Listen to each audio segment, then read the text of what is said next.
Saya melihat di YouTube maupun di berita-berita televisi, kalau melihat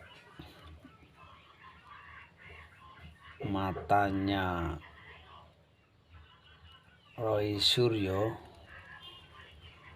kalau melihat matanya atau penglihatannya Roy Suryo, itu kelihatannya matanya itu udah kelihatan capek, matanya udah kelihatan sayu.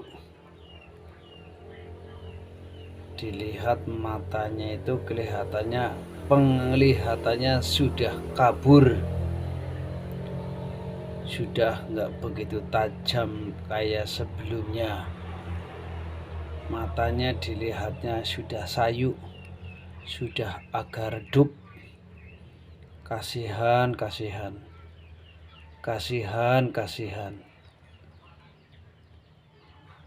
Mohon supaya diampuni dia dosa-dosanya.